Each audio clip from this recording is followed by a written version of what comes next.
ছবি, কবিতা, নাটক, গান টান হ্যান-ত্যান। আমার বয়স প্রায় ৬০ হয়ে গেছে, ৬০ এর উপর। তো এই যে জায়গাটার মধ্যে আমার নিশ্চয়ই একটা অভিজ্ঞতা রয়েছে।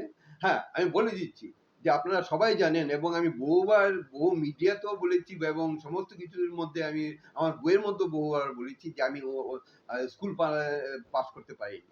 ঠিক আছে? আমি স্কুল পাস করতে পারিনি। তো সেজন্য আমার একটা যে জায়গা, যে জায়গাটা আমার যে বন্ধু-বান্ধব যারা ছিল আরকি আমার ছোটবেলার যে যারা বন্ধু-বান্ধব, তারা সবাই ওই চায়ের দোকান বানিয়ে ড্রেনের পাড়ে খাচ্ছে। কিংবা তারা একটা ওই মুটে মজদুরি করে খাচ্ছে। এরকম জায়গাতে ইয়ে করে। যে যেইভাবে পারছে সেভাবে করছে। কেউ একটু টাকা বাড়িয়ে-টাড়িয়ে কিছু জায়গা জমি করেছে। কেউ একটা দোতলা বাড়ি করেছে। এরকম যে যা পেরেছে করেছে এবং তাদের ছেলেমেয়েদের চলছে। আর আমার জীবনটা একটুখানি অন্যরকম হয়ে গেছে। আমি একটা স্বপ্ন দেখেছিলাম, এই স্বপ্নটা হলো যে আমি বড় হব এবং বিশাল বড় একজন আর্টিস্ট হব এবং বিশাল বড় একজন লেখক হব এবং বিশাল বড় একজন মানবদরদী হব। এই যে ৩ টে জিনিস নিয়ে আমি আমার কিশোর বয়স থেকে আমি বাড়ি থেকে পালিয়ে, আমার বাড়ি আগরতলা, ত্রিপুরা। সেখান থেকে পালিয়ে আমি চলে আসলাম কলকাতায়। সে বিশাল বড় গল্প সব। তো এখানে এসে এই ১৯৭৯ সালে আমি এসেছিলাম। এসে ১৯৮২ সাল অবধি আমি রাস্তার ভিখারি ছিলাম। ভিক্ষা করে খেয়েছি এবং মুটে মজদুরি করে খেয়েছি। তারপর সেখান থেকে ১৯৮২ সাল থেকে আমি কলেজ স্ট্রিট পাড়া থেকে এবং ফিল্ম লাইনে থেকে আমি নানান রকম আর্টিস্ট হিসেবে কাজ করছি এবং আজকে তো আপনারা অনেকেই জানেন আমার এমনি প্রিন্টেড বই প্রায় শখানেক বইয়ের মতো আছে এবং এই অনলাইনের বই রয়েছে প্রায় আরো ধরুন শখানেকের মতো। তো আমি যদ্দূর পারছি আর্ট, এডুকেশন এবং কালচারের মধ্যে একটা কন্ট্রিবিউট করার চেষ্টা করছি। এই কন্ট্রিবিউশনের মধ্যে গিয়ে আমাকে আ হিউজ পড়াশুনো করতে হয়েছে। হিউজ পড়াশুনো মানে মানে প্র্যাকটিক্যালি পড়াশুনো। মানে একটা জিনিস আমি পড়লাম, পড়ে এটা কি বুঝলাম সেটা নিয়ে আবার লেখলাম। সে লিখে আবার সেইটাকে দিয়ে আবার একটা বই বানালাম।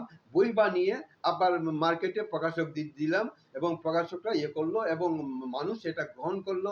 আর্ট কলেজের স্টুডেন্টরা বহু স্টুডেন্ট আছে আমার ইয়ে করে আমার বই ব্যবহার করে এবং আমি বুঝতে পারলাম যে আমি মোটামুটি কলেজ-টলেজ না পড়লেও পড়াশোনা না করলেও আক্ষরিক অর্থে একাডেমিক ভাবে তো আমি মোটামুটি আমার একটা জায়গা আমি তৈরি করতে পেরেছি। এই যে আমার একটা অভিজ্ঞতা রয়েছে, সেই অভিজ্ঞতার মধ্যে আমি দেখেছি আমাদের এখানে ছবি আঁকি, ভাস্কর যারা, কবি, সাহিত্যিক এবং আ নাটক এবং বিভিন্ন নাচ, গান এরকম বিভিন্ন কালচারের যেসব প্রত্যেকটা বিভাগ রয়েছে সেই বিভাগগুলো ১৯৭০, ৮০, ৯০ সাল অবধি যে অবস্থায় ছিল সেই অবস্থাটা কিন্তু আজকে এরকম নেই। আগে পাড়ায়, পাড়ায় কালচার হতো। আগে পাড়ায়, পাড়ায় জলসা হতো দুর্গাপূজার পরে থেকে শীতকাল যতদিন থাকতো এরকম পাড়ার চৌমাথায় প্যান্ডেল বেঁধে ইয়ে করা হতো। সেসব কালচার উঠে গেছে। এখন উঠে সেই জায়গাতে বসেছে প্রত্যেকটা মানুষের হাতে একটা ধরিয়ে দেওয়া হয়েছে মোবাইল। তো আমি যেটা আপনাদের বলতে যাচ্ছিলাম সেটা হলো আপনারা আবার ইয়েতে ফিরে আসুন। এই পড়াশুনো এবং আ সাংস্কৃতিক যে চর্চাগুলো রয়েছে, এ লেখালেখি, ছবি আঁকা, ভাস্কর্য তৈরি করা, নাটক তৈরি করা এবং আপনারা আবার পাড়ায়, পাড়ায় তাদের যার নিজেদের এলাকার মধ্যে ছোট, ছোট করে ইউনিট করে তুলুন এবং মোবাইল থেকে একটুখানি দূরে থাকুন। কেননা আমাদের ভবিষ্যৎ প্রজন্ম খুবই খারাপ অবস্থার মধ্যে আছে। আমি এইসব নিয়ে আর বেশি বেশি কথা বলবো না। কেননা আপনারা আমার চাইতে অনেক বেশি জানেন। আমি চাইছি আপনারা আবার ফিরে আসুন। যেমন ধরুন আমার যে জীবন, এই জীবনটার মধ্যে পুরোপুরি বই পড়ে বই যদি আজকে আমার না থাকতো, আজকে আমি এতগুলো বই লিখতে পারতাম না। এতগুলো বই শুধু না, বাংলা ভাষা না, আমি তো লিখি, পড়ি ইংরেজি ভাষার বই এবং ইংরেজি ভাষার বই পড়ে বাংলা ভাষায় লিখি এবং বাংলা ভাষায় লিখে বাঙালি মানুষদের যারা ইংরেজি জানে না তাদের আমি শেখাই। এই যে জায়গাটা, এই জায়গাটা শুধু আমাকে বই এনে দিয়েছে। তো আপনারা আশা করব আপনারা আমারও বইগুলো আপনারা দেখবেন এবং পড়াশুনো করবেন এবং আপনারাও আস্তে আস্তে ছবি এবং কন্টেম্পোরারি আর্ট এই সমস্ত কিছু নিয়ে আপনারা ভাবুন।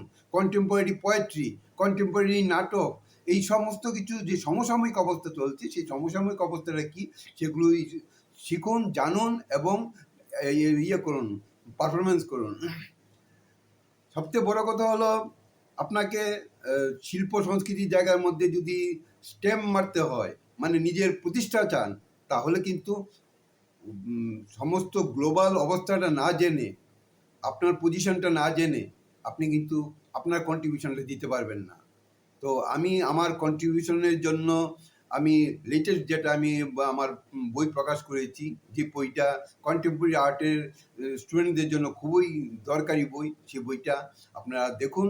এবং আপনারা যদি চান যে আমার এখানে ক্লাস করবেন অ্যাপ্রিহেনশন, আর্ট অ্যাপ্রিহেনশনের উপর, তাহলে আমি আপনাদের সেই ক্লাসও করাবো।